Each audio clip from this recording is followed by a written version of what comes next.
This is week 4 of a series we're calling the Ruthless Elimination of Hurry. And again, this is based on a book by the same title that I would love to put in your hands or link you to or whatever. This is one of those books, probably top 20 for me, that really is one of those I go back to every year, every 2 years, just to remind myself of the principles in it. Because we very much need this message. And for some of you, you're kind of like, man, I'll be glad when we get through this because I'm just not into it. And I'm really going to step on your toes today. I'm really going to make you go, ugh, what is this about? But I just want to challenge you with these two assumptions that we have, or two questions I want to ask. And the first one is that, what is normal isn't necessarily healthy. We started out talking about that. And then the second one is that hurry is the enemy of a deep spiritual life. And that first thing you can get on board with, we know that. But we don't think a lot about this topic of hurry. And if you remember week 2, I introduced some principles to you, these 4 spiritual disciplines. And those again are silence and solitude. We're going to talk about that week 2. Sabbath, simplicity, and slowing. I gave you the example of the bench press to kind of introduce this thought of a spiritual discipline. And remember that the definition for that is any activity that I can do by direct effort that will eventually enable me to do that which I currently cannot do by direct effort. And I know that's a mouthful, but it's literally just saying doing something now that leads to the point where you have enough muscle, spiritual muscle, to do something you want to do in the future. And so silence and solitude, we talked about Sabbath last week. Today I'm going to talk about simplicity and slowing. And as I get into this, I want to just quote a few of Jesus's least favorite sayings. The things that we would read about and go, man, I have a hard time with that, Jesus. Here's one in Luke 12. There's a lot in Luke 12 and Matthew 6. It seems like 2 of those chapters that really we want to avoid. Like if you went to a prosperity gospel church, which this is not, by the way, we don't believe that nonsense. These are passages they would never preach from. I guarantee you. Find your favorite prosperity gospel preacher, and there is nothing from these passages that they would be able to read and hold a candle to what they're trying to peddle to you. But here's what he says in Luke 12 in verse 15. Then he said to them, "Watch out, be on your guard against all kinds of greed." And then he says this is a hard thing. Life does not consist in an abundance of possessions. Oof. This is Jesus, not me. I'm just reading scripture. Here's another one in verse 33, same chapter. Sell your possessions and give to the poor. What?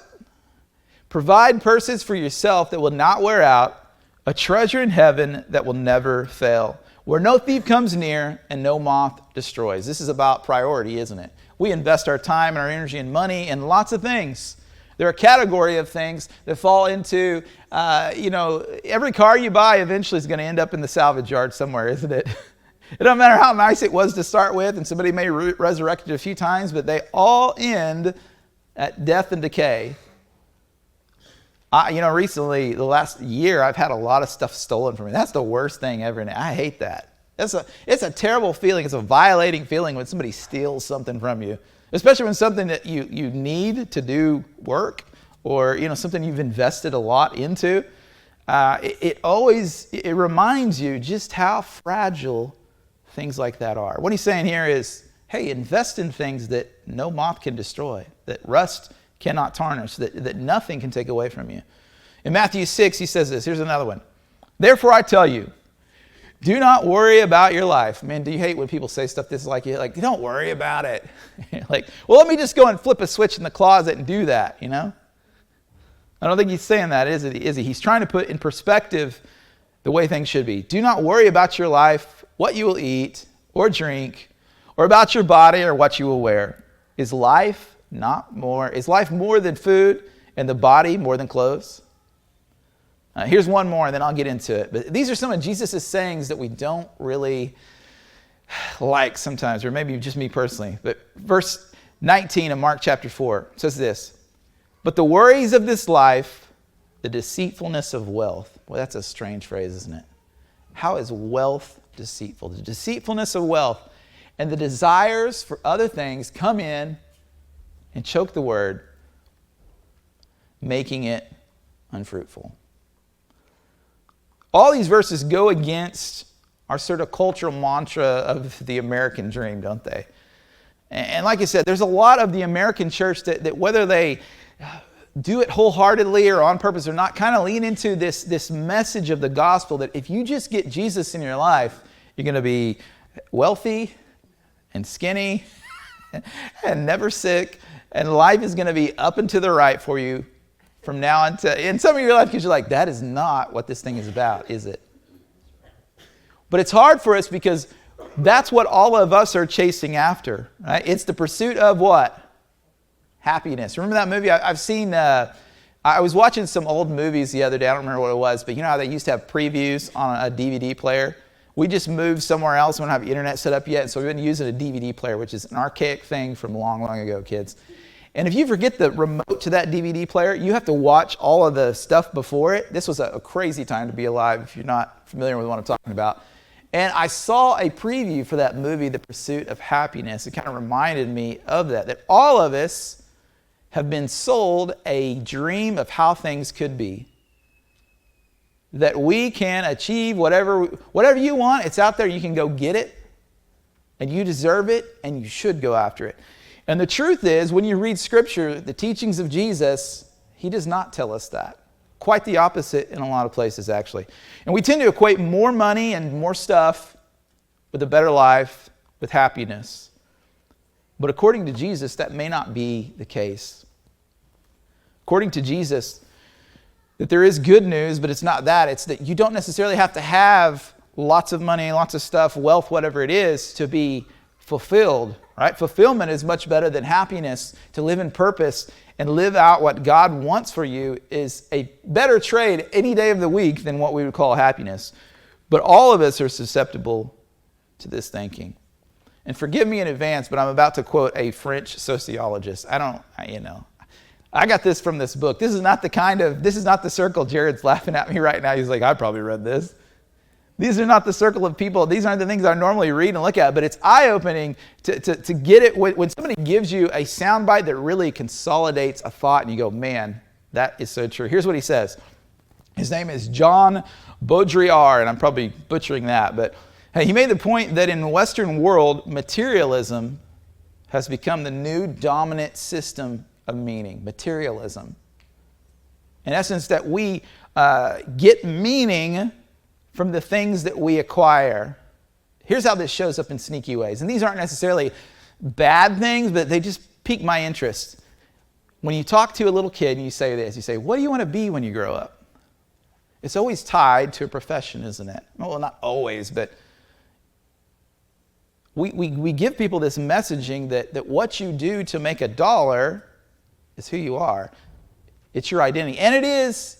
Invariably, it's going to be part of your identity, but there's nothing wrong with doing any sort of ethical, moral work to provide for your family. You can be the garbage man, and that does not have to be your identity, right? You can do all kinds of, like Mike, what's his name, the dirty jobs guy. He goes and he travels around, and he follows the life of all these people that have the worst jobs, the jobs that nobody wants, but even those people, that does not have to be your identity tied up into the money that you make, the profession that you're in, and invariably all that comes with that. And the thing is, he's not wrong, right? He argues that atheism isn't the replacement for Christianity, but actually materialism is. And that's an interesting thought, isn't it? That we make our God, we make our meaning, our source of meaning about what we acquire, what we accomplish, the money that we make, the things we buy, and not about who we are as children of God.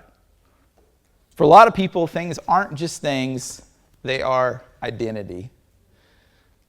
I know this is true, and it makes me mad that it's true. Can you relate to that? Even a few weeks ago, as I'm reading this, I'm thinking about a time when I kind of clowned on Android users. Do you remember that? I'm sorry. I'm glad you came back, But since this thing right here has been out, and it's so funny because this is like an iPhone 10 that was a hand-me-down. It's not even the good new one that was like $1,500. But there's part of my stupid identity that's wrapped up in this kind of stuff. And brands, they're seen as being good when they create not just a product that you buy, but an identity that you are associated with when you buy their product. You know this is true. And it may not be this for you, but you can think about something in your life that you bought it because what it represents and what it projects to people all around you. And you can say, well, I just bought this because it's quality and whatever. And it's like, yeah, but. And it's those little things that are so normal. Remember point number one of this whole thing, that what's normal isn't necessarily healthy.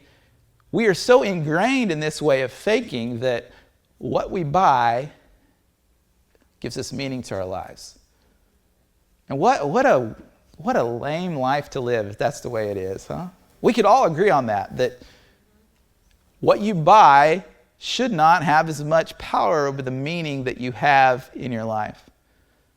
What you do for a living should not have that place in your life, especially as followers of Jesus, because we would say very loudly that we follow the will of God, that He has created us. We're fearfully and wonderfully made. We can quote lots of verses and point to these things.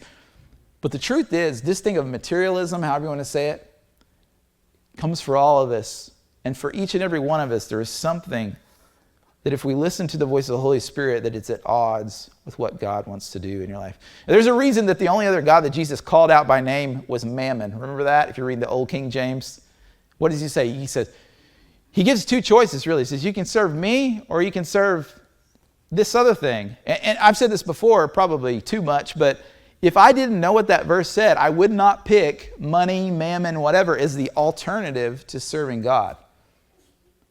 But the way that he presents that to us is exactly the dynamic that we are working with. Because money is a terrible god and a lousy religion. It's always been kind of this way, but it seems like the last 100 years things have really changed. And I gave you a brief history of speed, week one of this, and maybe you can go back and listen to that on YouTube. But we haven't always been in this sort of moment in time, have we? And some of you, maybe you can remember something before this.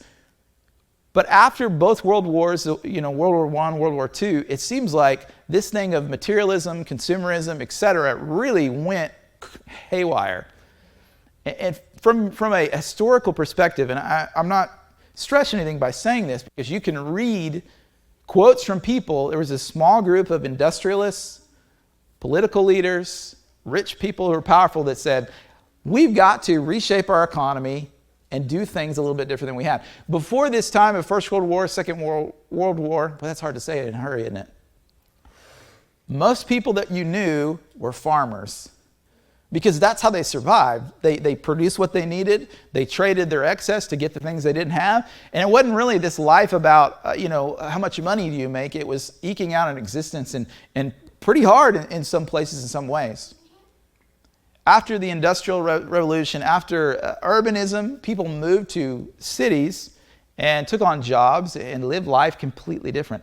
After these two world wars, I know some of you history people are like, what does this have to do with Scripture? Just stick with me.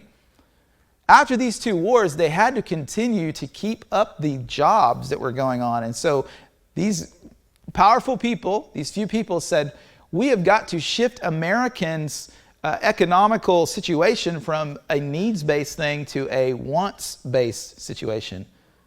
And we've been living in that. It works so well. We've been living in that moment since then. And it shows up in interesting ways. But think about this. How asinine is it that we are referred to as not just citizens, not just, voters, not just, there's a lot of ways that politicians and people in business talk about the mass public, right? But one of the words that people use a lot is what? It's consumer. Think about that. I don't want to be called a consumer. But to every board of directors in a Fortune 500 company, you are a consumer. That's our identity. It's normal to us, but that's crazy. Some of you are looking at me a little funny right now, but what a weird way to describe a mass of people. We are Americans. We are American consumers. Think about that. Even just that language alone really makes you go, oh, that's got a bad ring to it, doesn't it? And the people that created this system after the war, part of it was the government said, we've got to keep producing. I think about, even close back to COVID, what was one of our biggest worries?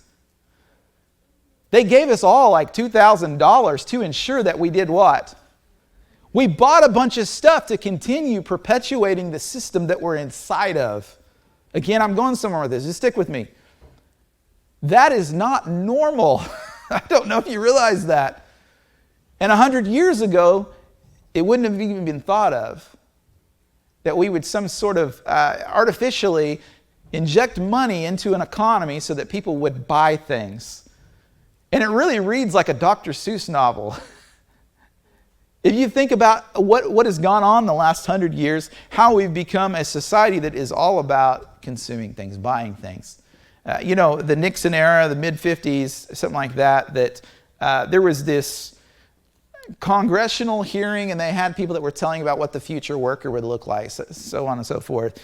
And they talked about, and I mentioned this week one, I think, about how in the 80s that people would be working like 3 hours a day and that robots would be doing the things that we needed to make our living, stuff like that. And it sounds funny because we're being told some of the same stuff as it pertains to AI, what AI can do in our life.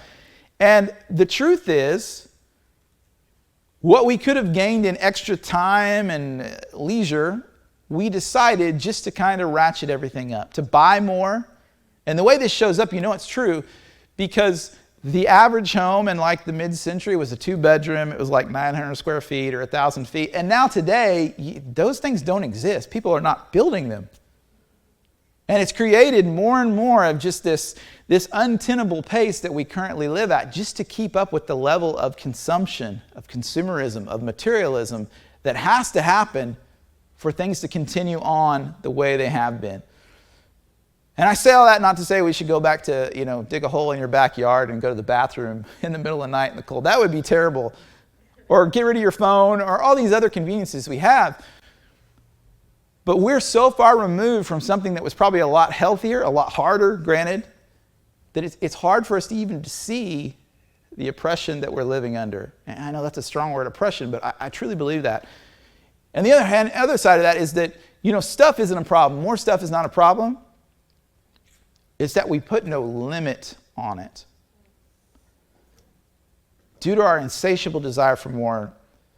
And we just have this perception that we need a lot of things to be happy. And the more that you see what everyone else has around you, the worse it gets, it seems like. Anybody else scroll Facebook and you're like, I got to put this down because it's making me feel bad about my life. Problem isn't more stuff. And Jesus, in the New Testament, and the New Testament writers, in a few different spots, but I'm going to quote in Matthew, 1 Timothy,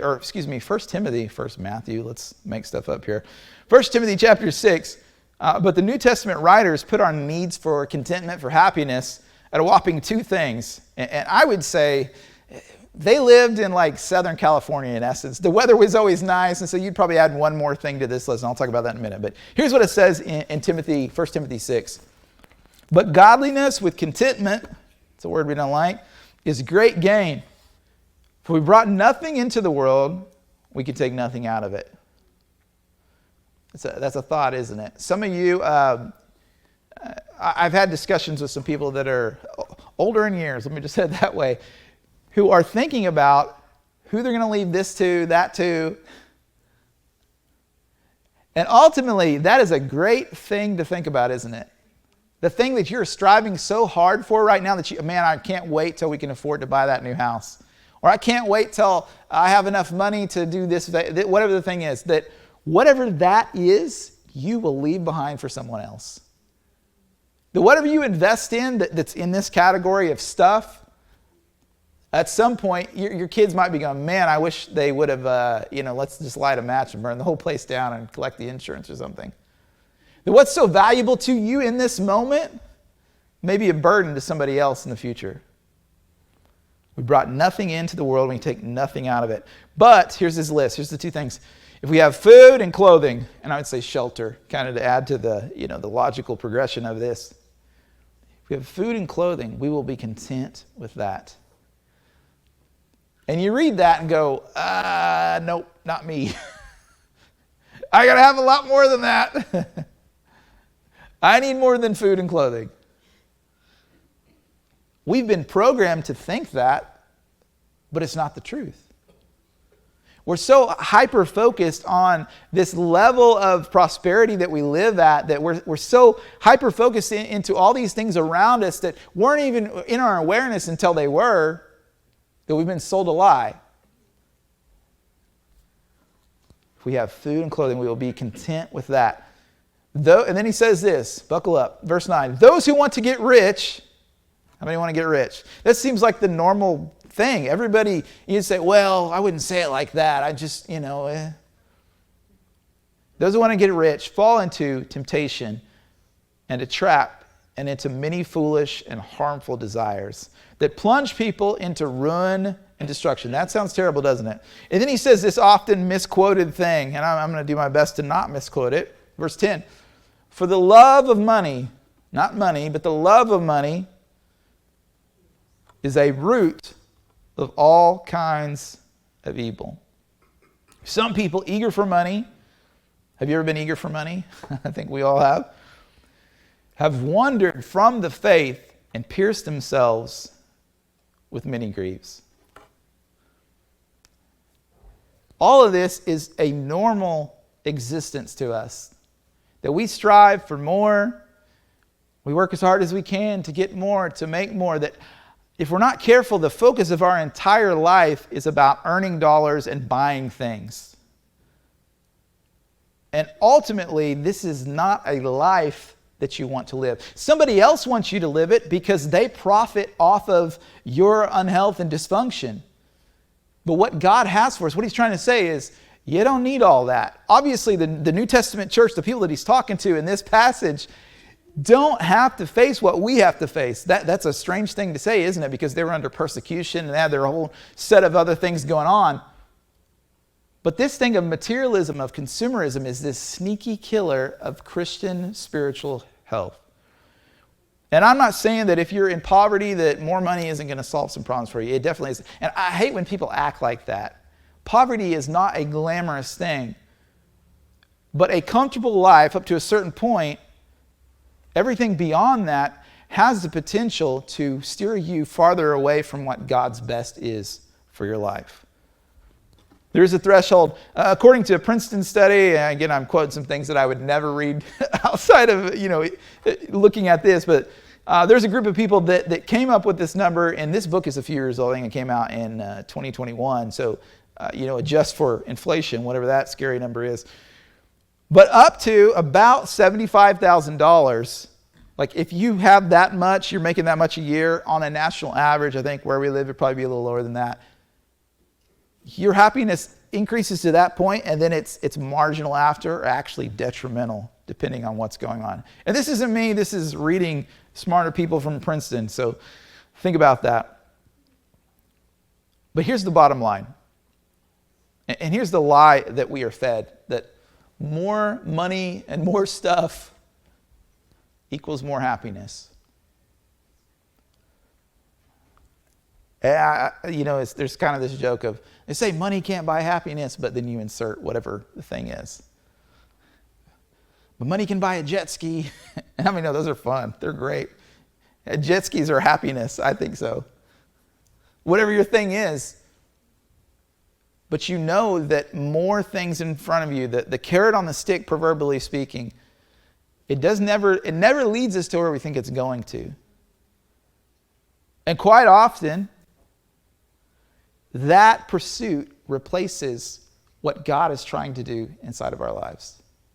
Unknowingly, sometimes begrudgingly, sometimes with full force and, being aware of every single thing that we do this, but it's a lie. And to connect the dots for you, I would say that, materialism is also an engine, a proponent to hurry in our lives. You know this to be true because we've all said things like, and I've even done this, in recent times, but you go after and you try to take on more responsibility. You have your side hustle, whatever the thing is, so that you can buy more, spend more money, upgrade this thing, whatever it is. And with that, there's less time. Everything that we say yes to, whether I'm saying yes by writing the check or swiping the card or clicking the button to buy now, whatever the thing is, everything you say yes to costs you in time and energy and money, doesn't it?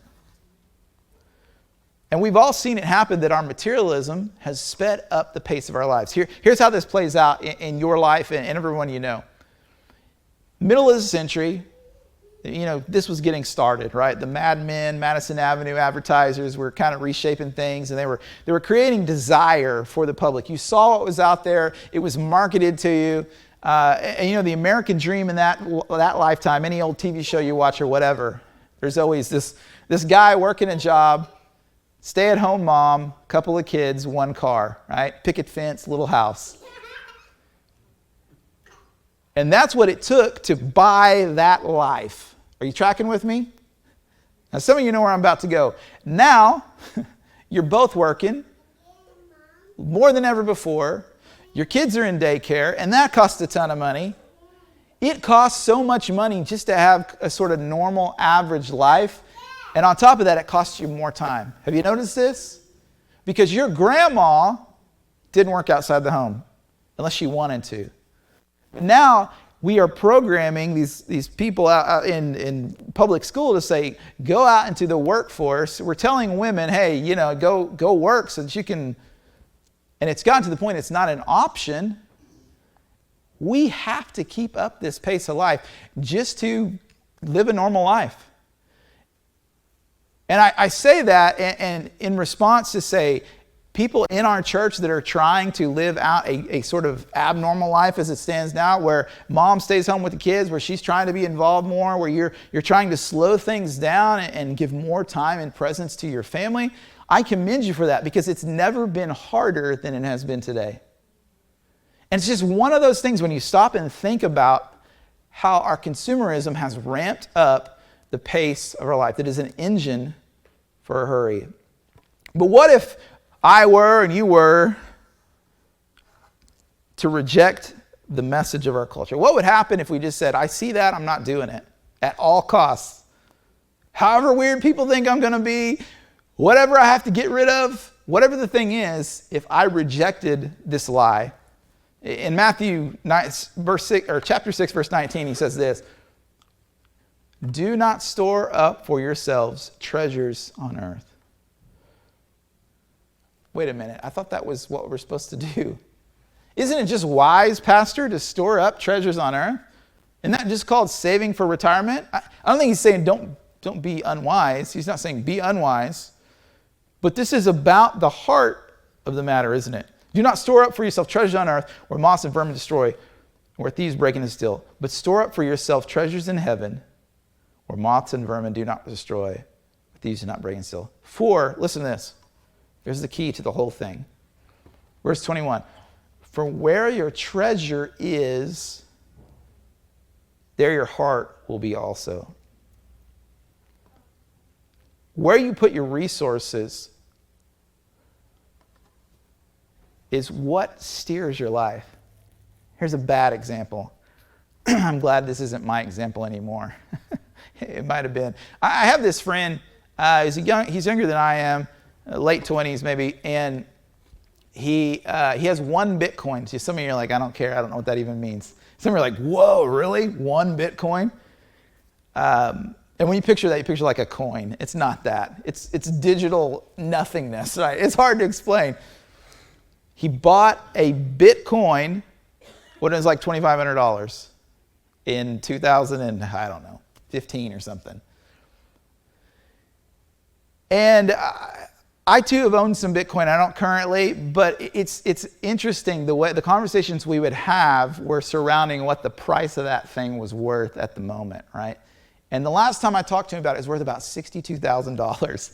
And he was kind of like, I don't know what I should do. Should I cash this out and pay taxes on it and, do something else? He was very invested in literally something that did not exist. Like, it's just an idea. Think about that. An actual coin, I've got a coin in my pocket here right now. Thank you, Ty. You can see this. I have it.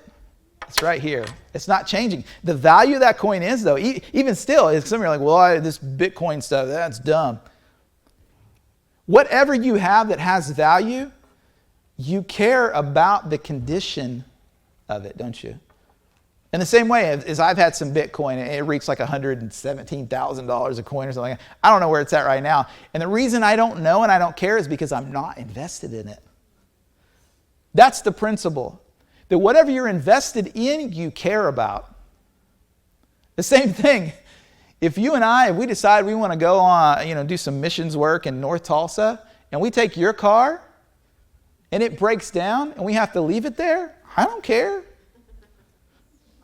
You're going to care. You might stay there overnight, like locked and loaded, ready to go.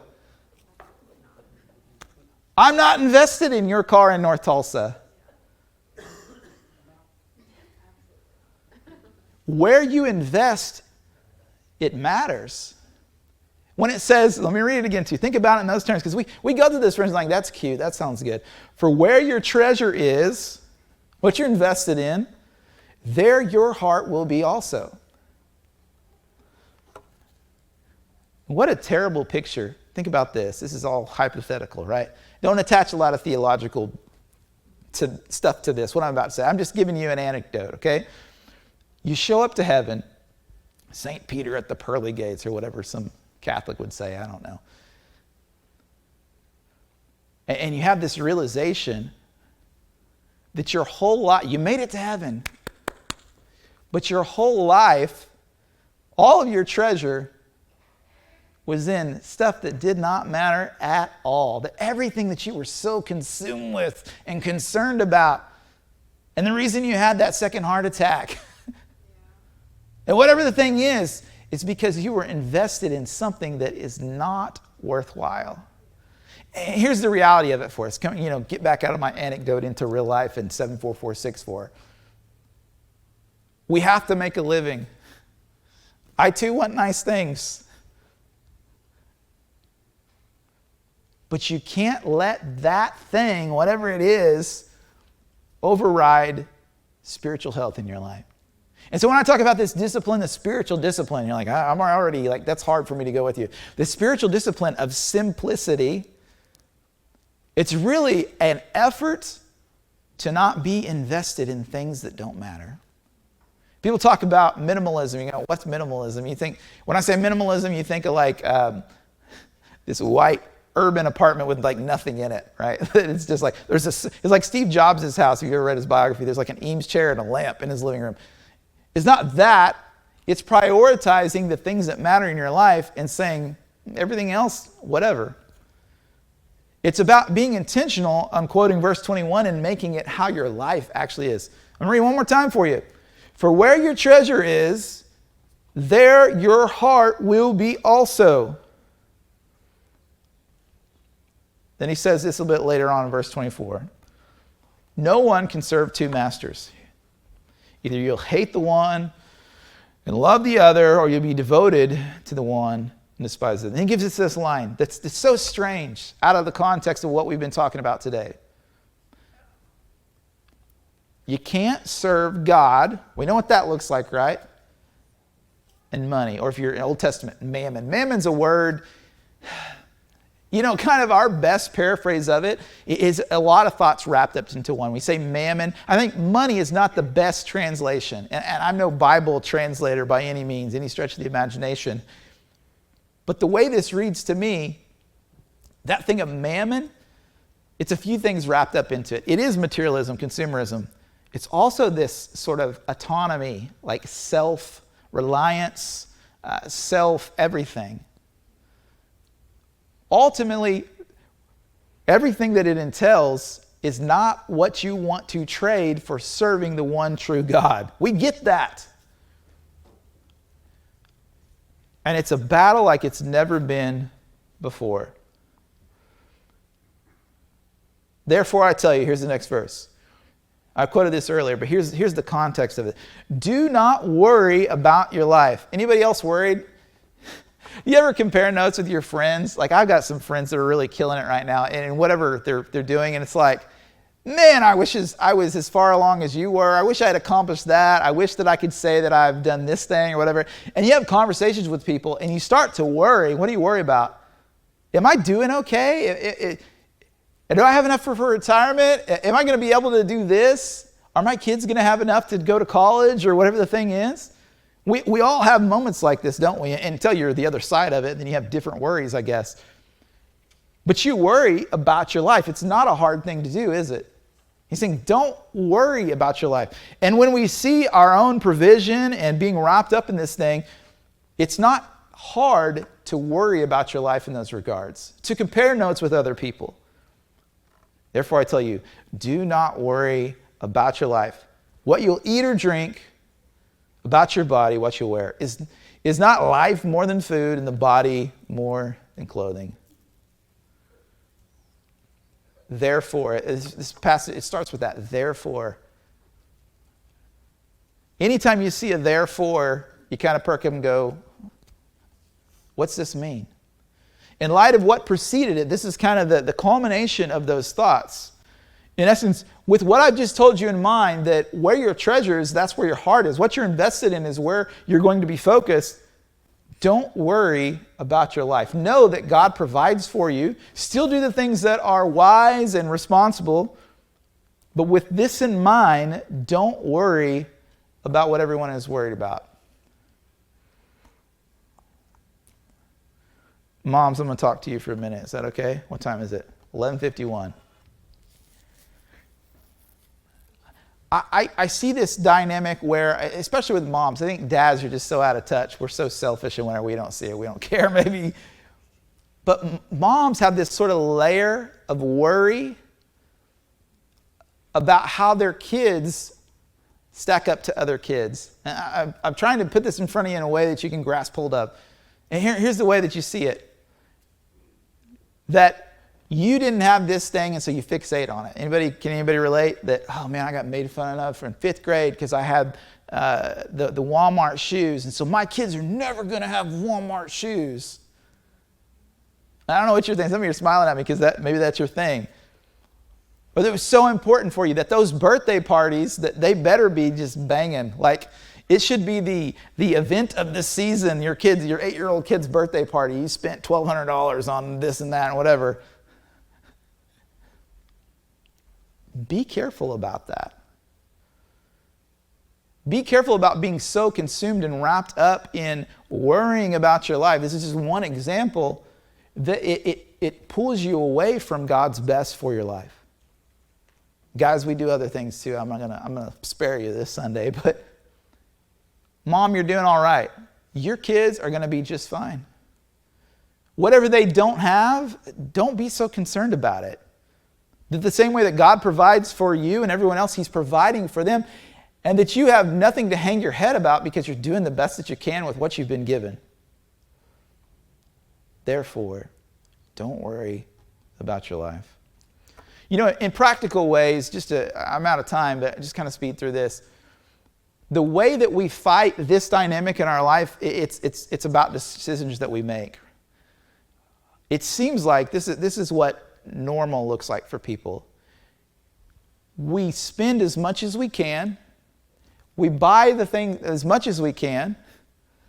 If you have the opportunity, let's say that nobody goes and they downsize. Let me just say it that way until it's time to do that. If you're saying, I'm looking for a new house, it's going to be better than the one you're living in. You know this to be true. Unless you are forced to buy something lesser than that, you are going to upgrade. The same thing is true about every other little thing in our lives. That car that you drive right now, at one point you were excited to get it, and now you're looking forward to the next one. And the new one, man, I can't wait. It's going to have CarPlay, and it's going to have the brights that come on like automatically. I'm thinking about all the stuff I've seen lately. My dad has a pretty new car, and mine's really old. And it's going to do this thing. We don't just buy things and use them and fix them anymore. And part of that is because we look at them as giving us meaning. For some of you, if you had to say, I'm going to get rid of my car and drive some perfectly normal, benign, whatever car, it would hurt. You would feel a certain way about it. You would feel like, oh man, I hate that so-and-so is going to see me in this car. But it's not normal for us. We're always looking to expand and upgrade and whatever. And all the financial people will tell you, well, here's the secret to success. All you got to do is just keep increasing your income level and live the same standard of living.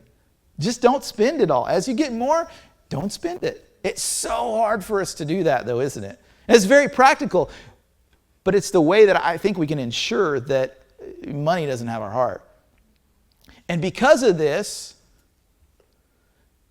there's lots of examples you could say, but in general, churches bring in less and less money every single year. And at the same time, the currency is inflated, everything costs more, and this isn't some bid to try to get you to give more, but this is just the reality of what I see. That we may increase a number, but we're still about this level. Because you cannot afford to be generous like maybe you should. That there's always more month than money. Can you relate to that? And if you're below a certain point, that's just your reality. I'm not trying to make you feel bad about it, but it's hard to get out of that cycle unless we actively fight it. Let me just tell you some things that I try to do, and by no means am I, wealthy, but we spend a lot of money on things we don't need. Let me just say it that way. And when you can not have 27 pairs of shoes, that's a good thing. Some of your ladies are looking at me sideways right now. You're like, we need to find a new church next week. One that's a little nicer than this one.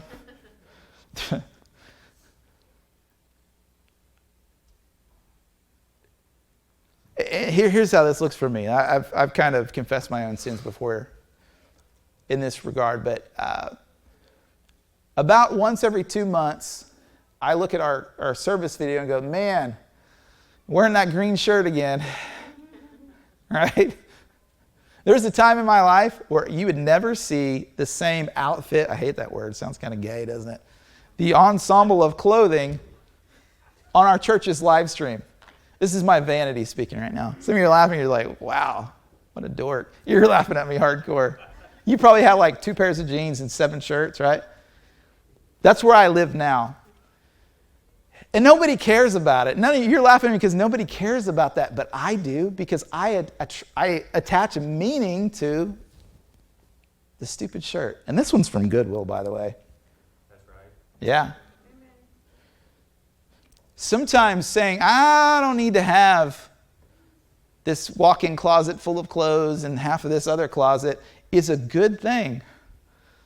And for some of you, you're like, man, I wish I had 3 pairs of jeans and 7 shirts. That would be nice. It's little things. That's what I'm trying to tell you. It's little things like this that come in. It's the little foxes, as the scripture says, that infiltrate our hearts. And you get concerned about all these things and distracted. That's the enemy's ploy. That he gets you so wrapped up into what you have, what you don't have, what's in front of you, what your friend has. All of it. That it robs you of the joy that only God can put in your life. All right, I beat you up enough. I'm going to move on to the next one. Slowing. This one's pretty straightforward. And here's the culmination of everything we talked about to this point, right? Slowing down. You can't slow down if you're materialistic and you have to work a side job and this and that to pay for this thing and you're in debt and whatever else. And you're not going to be able to slow down if you've not practiced Sabbath. You're not going to be able to slow down if you haven't practiced silence and solitude. So this is where it all kind of culminates. And it's very practical. Here's a quote by John Ortberg that defines what I'm talking about right now. He says this. He defines the discipline of slowing as cultivating patience, listen to me, stick with me, by deliberately choosing to place ourselves in positions where we simply have to wait. Very simple, isn't it? The idea is that when you choose to slow down and deny yourself of getting what you want in a moment, when someone or something interacts with you and you have no choice but to slow down, what comes out then is not the anger and whatever the resentment, but you have a moment because you've been acclimated to how that feels. We know this is true in parenting our children, don't we? Toddlers are so funny. I love toddlers because they're like a 3-year-old version of humanity in a nutshell, aren't they? My Graham, he's 3 years old. And we call him a Sour Patch Kid because you'll see the best of him. He's just joyful. I love you, Mom. He's so snuggly and just so stinking cute and pure and innocent. But the moment that he brustles up against not getting his way, he's done this new thing where he says, Whatever it is, I hate this stupid Walmart. This is the worst Walmart. Da, da, da, da. You know what I mean? And I laugh because he's a Sour Patch Kid, but so are all of us. That I see myself in him when he's the same way that, if something doesn't go your way, you're like, this is so stupid and that person's dumb and And then you kind of calm down. You're like, man, who is that guy? Here's some practical stuff. I got to move on. I'm ask the worship team to come up. Practical ways to slow things down, okay? All these other things I've talked about, we're building off of that, right? It's tracking with me. Oh, man, here we go. Not talking to anyone in particular, but here's some practical handles for you. Drive the speed limit. Some of you look at me like this. Drive the speed limit. Not if it's 55, not 57. Or some of you are really audacious, like 62, 61.5. You got that fancy speedometer. Or I'm on the top of the hill and I can see there's no cops, so whatever we can get away with. The speed limit. Isn't it so weird? Like, even when you don't have anywhere to be, like you're qualifying. You are it's easy to be in a hurry. And when people aren't, you get angry at them. You're like, why aren't you in a hurry like I am? What's wrong with you? You're going to hate this one too. Pick the longest checkout line or drive-through line. I do this one too. Why? Why would you do that? Well, you can't if you're constantly in a hurry. If you're late, what does that matter? Stick with me.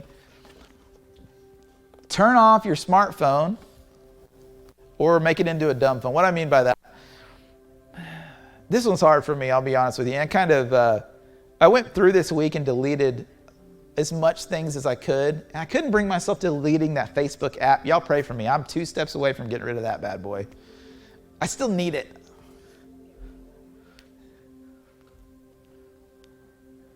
I talked about this week 1, but our phones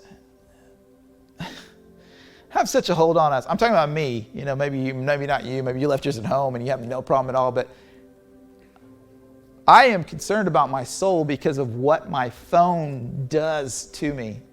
Maybe you can relate. Turn your phone off. You can use a regular alarm clock. This is a novel idea, isn't it? Oh, I need it for the alarm.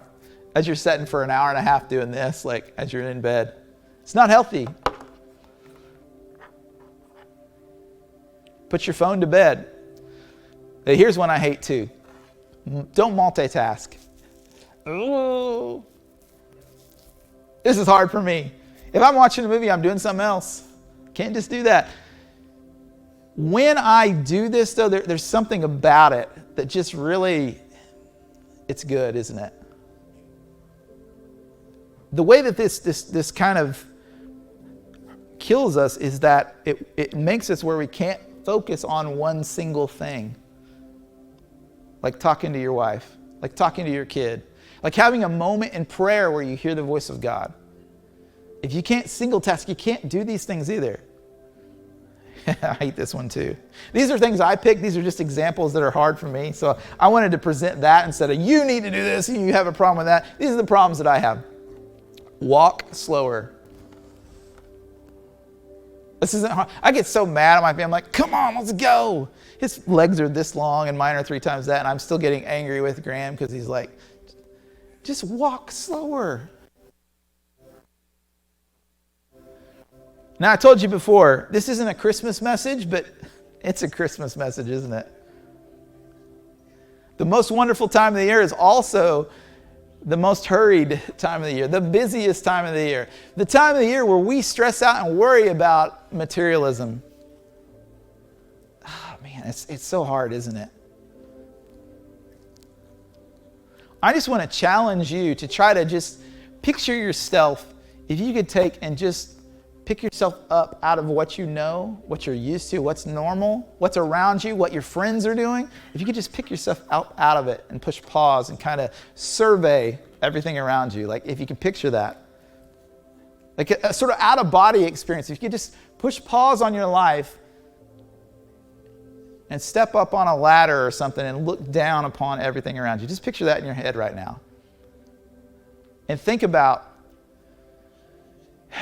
when I stand before Jesus, I hope that's your reality, that you are going to stand before Jesus. Is my thought going to be with such clarity, because you'll be in a perfected state? You won't need a preacher like me trying to remind you about stuff. You'll know. It will be ingrained. I hope that you don't have any sort of regret and think, man, I spent a lot of energy, a lot of time, constantly just speeding up everything to the point that I missed out on what God had for me in life. I think it's easier to do this the older you get, which is such a strange thing, because it feels like you're running out of time, but at the same time, you're more aware of what's important and what really life is about. My hope, my goal is that I can get to that point a little earlier, where I can have that perspective now as opposed to 65, 70, whatever. And one of the biggest prayers, and you guys that know us know my family's kind of weird about this. We do our best to say that we like to live a simple life. And granted, there's some things in my life that aren't so simple.